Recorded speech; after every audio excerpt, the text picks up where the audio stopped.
بس یہ شہداء جو شہادت کے مقام کو پہنچے، یقیناً یہ شہادت کا رتبہ ان کے لیے عبادتوں کی قبولیت اور حقوق العباد کی ادائیگی کا حق ادا کرنے کی سند لیے ہوئے ہیں۔ پھر ہم دیکھتے ہیں کہ صرف اپنی عبادتوں اور حسن اخلاق پر ہی ان لوگوں نے بس نہیں کی، بلکہ اپنی ذمہ داریوں کی جزیات کو بھی نبھایا۔ ایک باپ اپنے گھر کا راعی ہے اور بچوں کی تعلیم و تربیت اور نگرانی اس کی ذمہ داری ہے، تو اس فریضے کی ادائیگی کی طرف بھی توجہ دی ان لوگوں نے، اور یہ توجہ ہمیں ہر شہید میں مشترک نظر آتی ہے۔ اس قرآنی حکم کو انہوں نے اپنے پیش نظر رکھا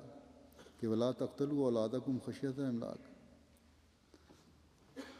کہ تم مفلسی کے خوف سے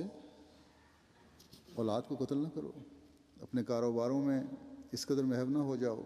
کہ یہ خیال ہی نہ رہے کہ اولاد کی تربیت بھی ہماری ذمہ داری ہے۔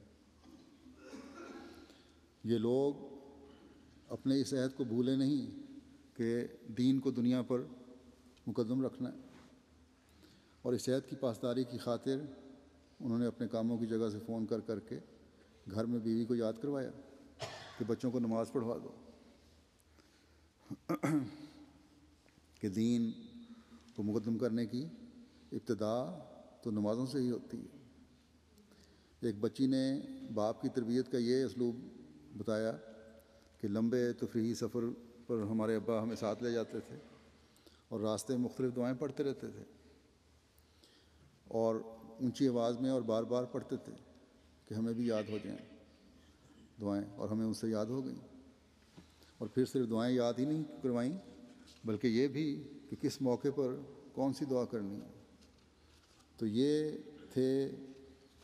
وہ جانیں قربان کرنے والے اور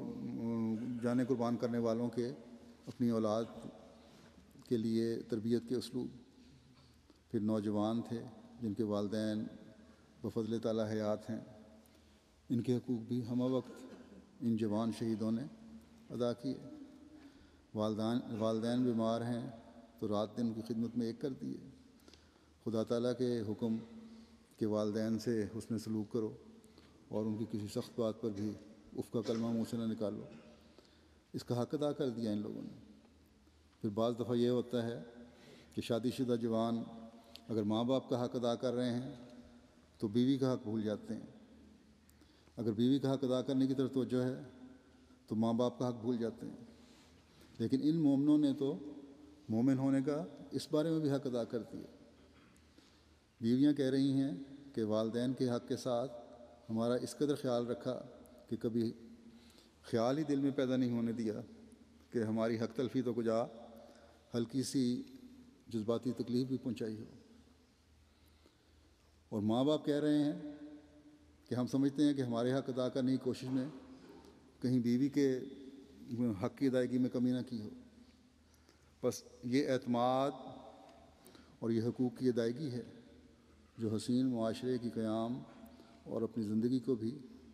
جنت نظیر بنانے کے لیے ان لوگوں نے قائم کیا۔ اور پھر اللہ تعالیٰ نے بھی کتنا بڑا اجر عطا فرمایا کہ دائمی جنت کی ضمانت دے دی۔ 17-18 سال کا نوجوان ہے تو اس کی طبیعت کے بارے میں بھی ماں باپ اور قریبی تعلق رکھنے والے، بلکہ جس کالج میں تعلیم حاصل کر رہے ہیں وہ نوجوان کر رہے تھے، ان سب کی رائے یہ ہے کہ وہ عجیب منفرد قسم کا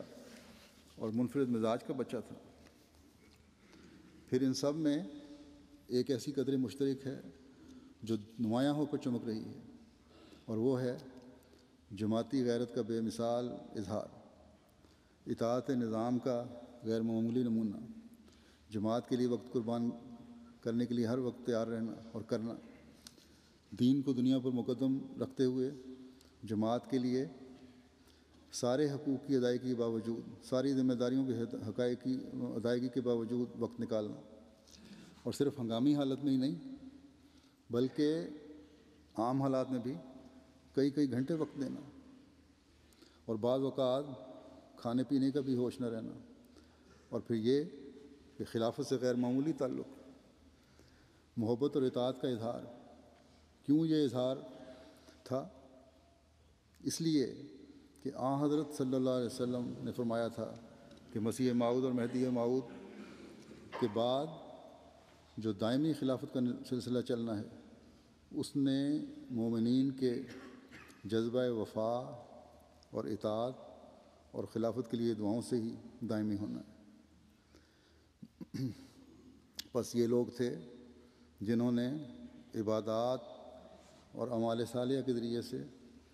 نظام خلافت کو دائمی رکھنے کے لیے آخر دم تک کوشش کی،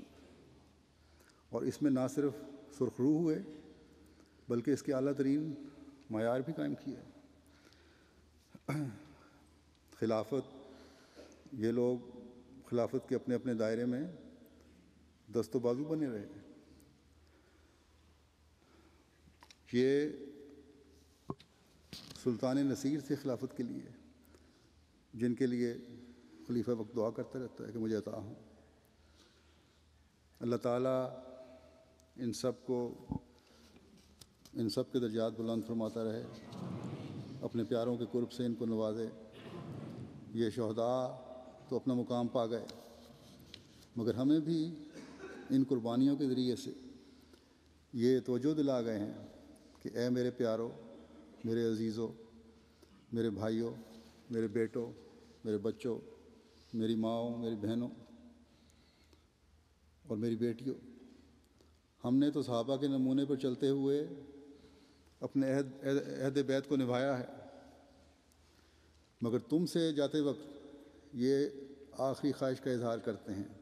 کہ ان نیکیوں اور وفا کی مثالوں کو ہمیشہ قائم رکھنا۔